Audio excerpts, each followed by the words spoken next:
Finally we are on our dashboard tab. ये हमारा workflow का पार्ट 4 है, बट एज सच ये एक ऑप्शनल स्टेप है। ये इसके बिना भी आप टैली में डायरेक्टली एंट्रीज इंपोर्ट कर सकते हैं। बट फिर हमने डैशबोर्ड क्यों बनाया?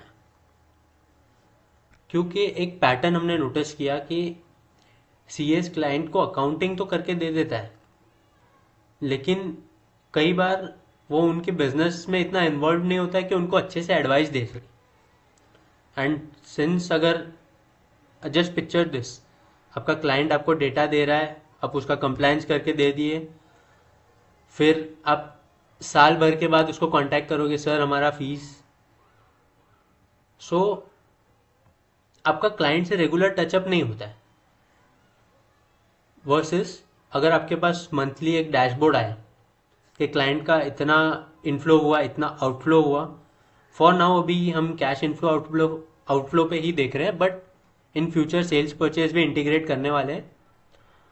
सो आप क्लाइंट को मंथ ऑन मंथ एक ओवरव्यू दे सके उनके बिजनेस का, एंड मंथ ऑन मंथ आपके पास एक रीजन हो क्लाइंट को कांटेक्ट करने का, जिससे आपका क्लाइंट से रिलेशनशिप बना रहे।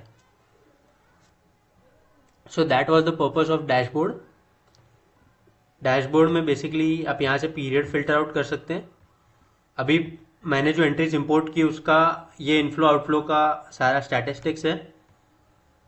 कोई भी फॉर्मूला आपको समझना है कि कैसे डिराइव हुआ, तो आप यहाँ पे आई बटन पे क्लिक कर सकते हैं या होवर कर सकते हैं, तो आपको दिख जाए।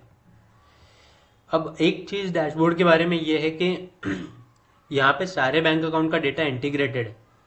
मतलब अगर एक क्लाइंट के आप 5 बैंक अकाउंट बना रहे हो, तो वो पांचों बैंक अकाउंट का डेटा एक ही जगह पे आपको यहाँ पे मिल जाए। और ये डायनामिक है, आप ट्रांजेक्शन टैब में कुछ भी चेंज करो, डैशबोर्ड टैब में कुछ भी चेंज करो, तो यहाँ पे भी वो automatically with in a second update हो जाएगा। अभी जैसे इसमें देख सकते हैं कि हमने कुछ एंट्रीज मैनुअली कैटेगराइज की थी, तो हमारा ऑटोमेशन रेशियो भी आ गया, सिंस हमने कैटेगरीज बहुत अच्छे से फीड की थी सॉर्टिफाई में। तो हमारा ऑलमोस्ट 80% तो एट द फर्स्ट गो ही ऑटोमेट हो गया।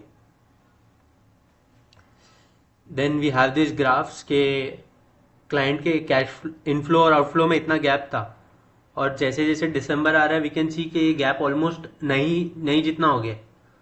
तो this is the risk factor you can talk to your client about, क्योंकि money of course is very important, cash in business is very important. Staff को salary pay करना है तो you need cash in your bank, simple. Asset liability के trends देख सकते हैं कि मैंने एसेट में कितना इन्वेस्टमेंट किया या कितना लाइबिलिटी का पे ऑफ किया, वो सारे इसमें दिख जाए। Then you have this rolling data. Then most importantly these graphs. अभी मैं यहाँ पे अगर चाहूँ कि मेरा टॉप 5 कौन से इनकम एक्सपेंसेस है अदर देन सीएफओ एडवाइजरी, तो मेरा टैक्स ऑडिट सेकंड नंबर पे आ रहा था, जो अभी मैंने सिंस सीएफओ एडवाइजरी को हटा दिया तो यहाँ पे फर्स्ट आ गया। अभी मैं इस पर क्लिक भी कर सकता हूँ और मैं देख सकता हूँ कि मेरे पांचों बैंक अकाउंट में कौन सी एंट्री है जो टैक्स ऑडिट की फीस है। तो बेसिकली मेरी ये सारी एंट्रीज थी टैक्स ऑडिट की फीस की। अब सिंस ये डमी डेटा है, यहाँ पे ट्रांजेक्शन डुप्लीकेट है, बट आपके ओरिजिनल डेटा में ऑफकोर्स नहीं होंगे। एंड लाइबिलिटी का मेरा क्या इन आउट था, एसेट का क्या इन आउट था, ये यहाँ पे दिख जाएगा।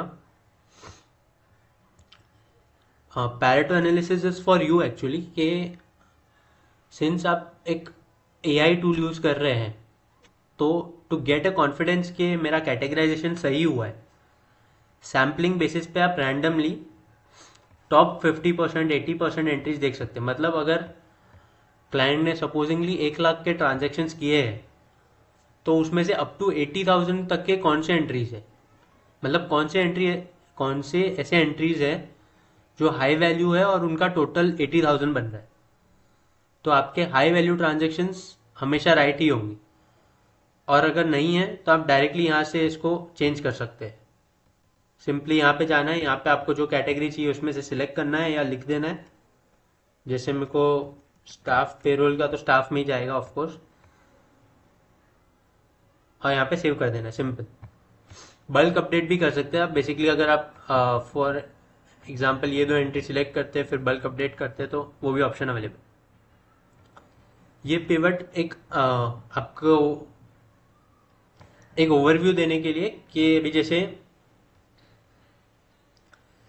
मेरे इनकम हेड में ये सारे इनकम के लेजर्स थे, उनके अगेंस्ट में इतना डिपॉजिट हुआ है, इतना विड्रॉवल हुआ है। अब कंसल्टेंट पे आउट एक ऑफ कोर्स एक्सपेंस है, लेजर के नाम से ही समझ में आ रहा है, बट ये कैटेगरी बनाने में मिस्टेक हुई थी।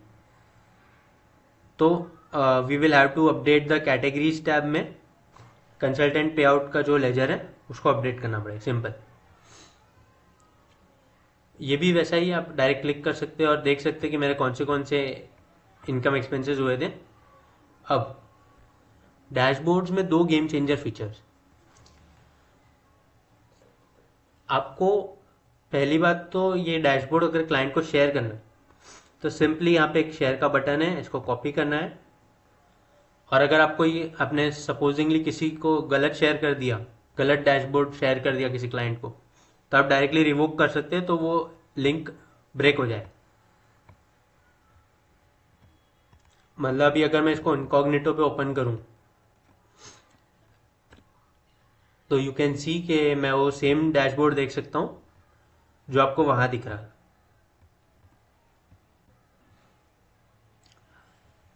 एंड अब second game changer feature is this generative summary.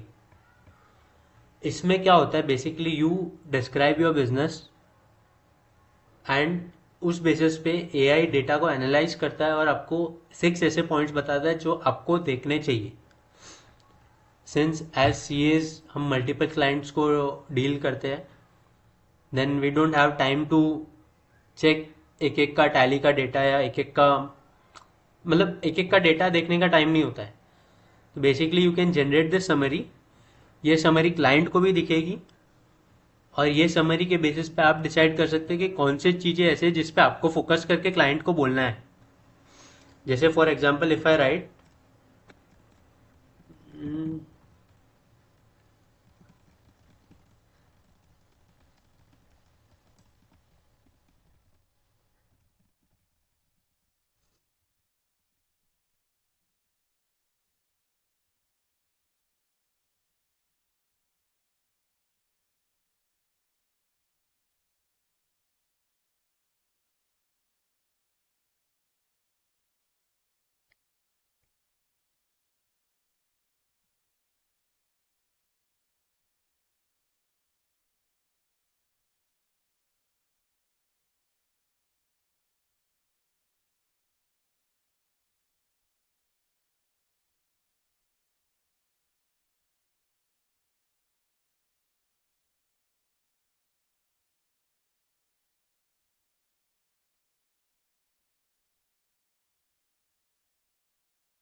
ऐसे में क्वेश्चन पूछ सकता हूँ जो कि एआई एनालाइज करके आपको डायरेक्ट आंसर देगा। ऑफ कोर्स वो एआई का आंसर है और हमारे सीएस के आंसर में डिफरेंस तो होगा ही, बट ये आपको एक स्टार्टिंग पॉइंट देगा कि जहाँ पे आप डिसाइड कर सको कि ये फोकस करने जितना इम्पोर्टेंट है या नहीं है।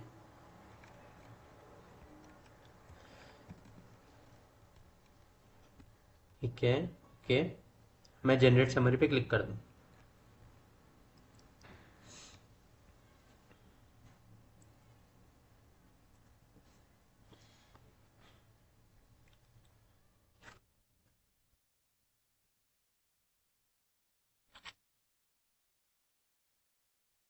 तो ये एआई ने आपको फाइनेंशियल समरी रेडी करके दे दी है।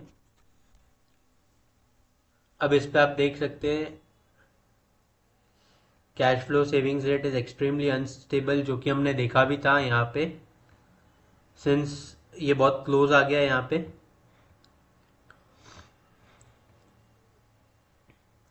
And the new advisory venture is structurally dominant, 42% of revenue. तो ये एआई ने बेसिकली एनालाइज किया पूरा आपका जो डेटा था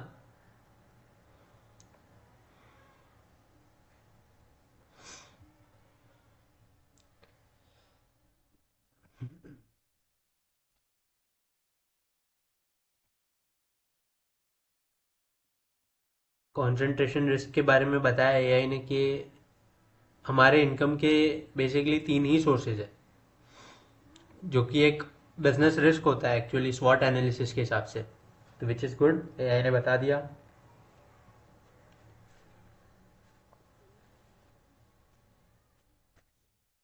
अब एआई ने तो एक ये जेनरिक एनालिसिस दिया कि staff cost already consumes 47%, which will push the commitment about 15%।